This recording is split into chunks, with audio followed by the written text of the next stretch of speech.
Ever since we're old enough, or ever since our children are old enough to leave the home, we send them off to school set up by government where they learn how to work jobs to pay taxes to the government. Is that not slavery?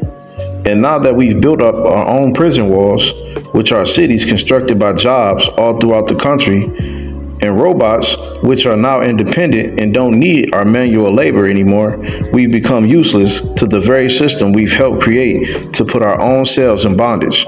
Social programming is one of the biggest tactics to keep a slave distracted and keep them busy. If you don't have your slave programmed or distracted, then they'll start to think for themselves. If you start them from young, ever since children going to school, then you can keep them as slaves. Think about it. From your favorite car to your favorite house, who've taught you to want those things? They're all materialistic. Everybody wants the favorite Ferrari or the favorite Lamborghini or Rolls Royce or the mansion or the nice, cozy, comfortable neighborhood. Why do we all want that? Because we've been taught to want that. You might even long for the middle class life, simple, maybe 4 or 5 bedroom house, nice family, dog, picket fence, maybe even a minivan or something like that. Maybe your kids play the piano, kids play sports. This life is long gone and it won't be coming back. And I'm gonna show you why. You might say, I don't want any of those things, I may want something simple. Just a home to live in, a car to drive to get back and forth to work, so I can be able to save my money. But what if I told you all these things were gonna come to an end and eventually these jobs won't need you anymore? It's all planned. Let me show you how. Average house prices in Dublin, €509,000. You'd need a salary of €150,000 a year in order to get a mortgage on a property like that. And your affordable housing schemes are linked to a discount on that absolutely obscene price. In my area, average house prices €700,000. So a whole future generation of young people, working people, will never be able to own their own home and will be prey to the obscene rents that are being charged of €2,000 and €2,200. Never able to save, never able to aspire to own their own home, and you have failed them completely, and you won't even give them eligibility for social housing support. It's obscene. Did the system or program fail them?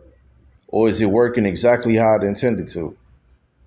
You be the judge. And the guy that hosts it, that brings everybody together, who says things like the following. Let me just read this quote to you. From who? Okay.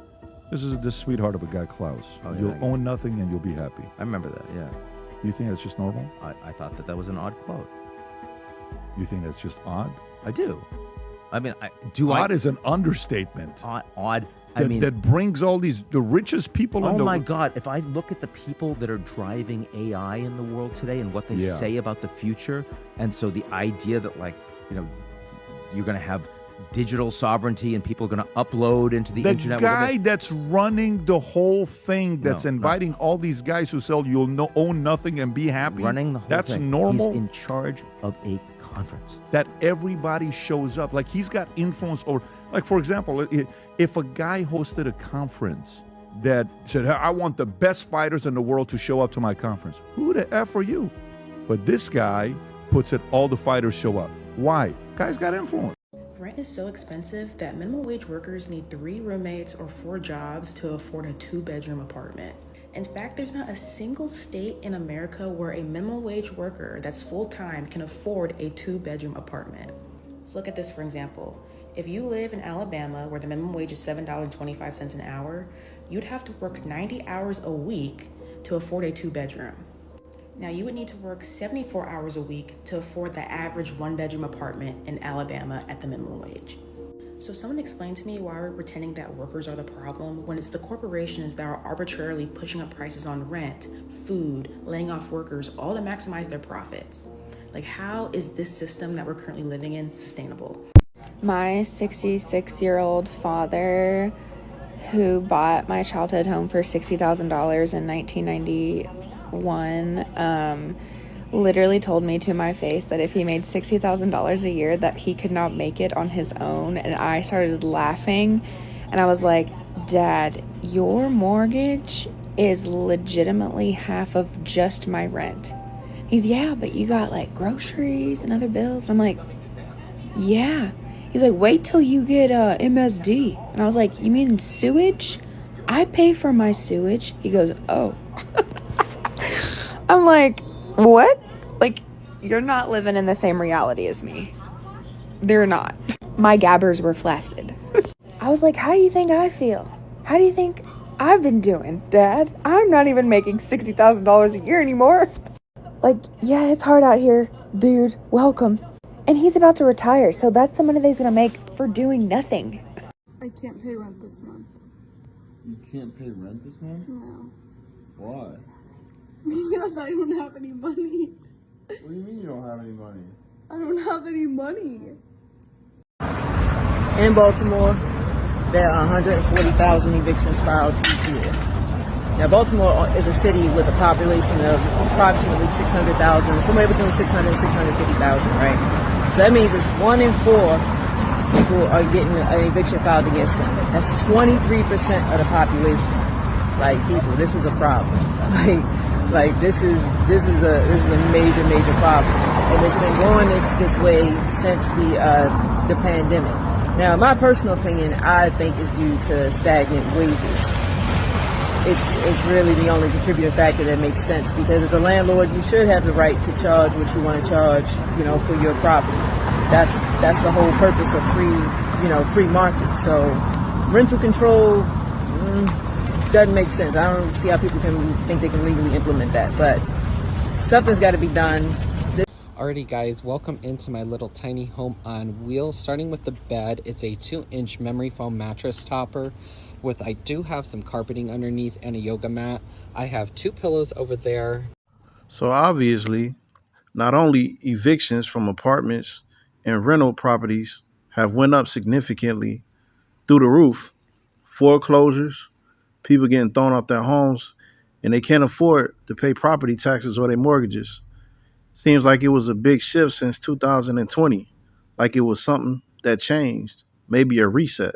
What if I told you global elites are planning to reset the entire economy? It's called the Great Reset, and Klaus Schwab at the World Economic Forum says it's our only path forward.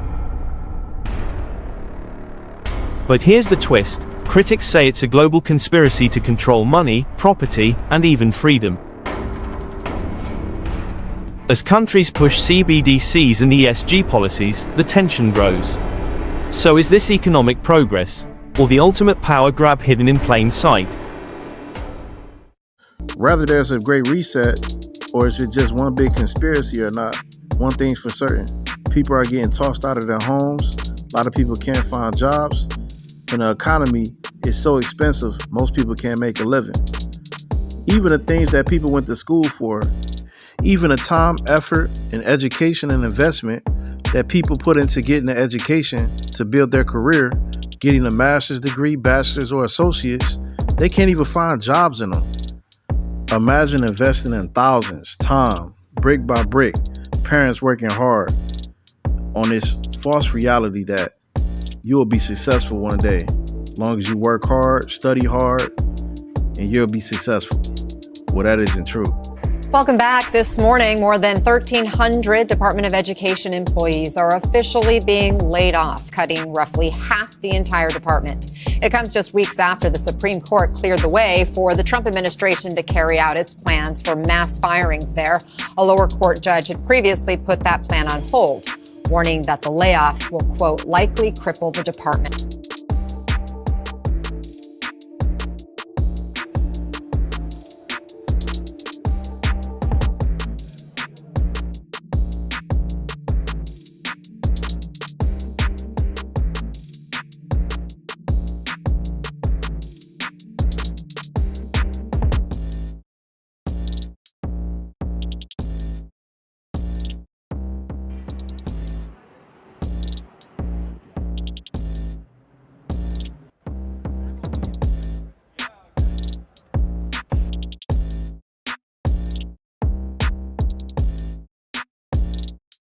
So who's to blame for this? Do we blame a president? Do we blame Donald Trump, Joe Biden, even Barack Obama? Or is America or the world economy in itself just crashing? Could we be walking into the mark of the beast? You be the judge on that. But the big question is, what's going to happen from here? The thing that people are not paying attention to is not the economic consequences of job loss.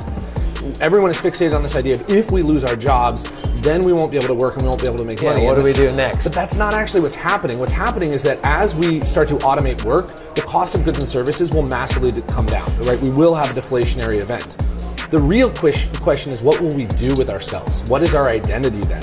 In a world where we attach so much of our identity to our work, the risk, I think, in all this is an identity displacement crisis. And I talked about this to anyone who will listen. Yeah. Focusing on the idea that you will lose your job and therefore you won't have money is misguided. Focusing on the idea that your job may change and therefore you won't feel like you're whole, that's a whole other issue. We have to figure out how to use the excess time that we're going to get because of AI, right? That's and not just into retirement. We're talking well beyond. Well beyond. Yeah.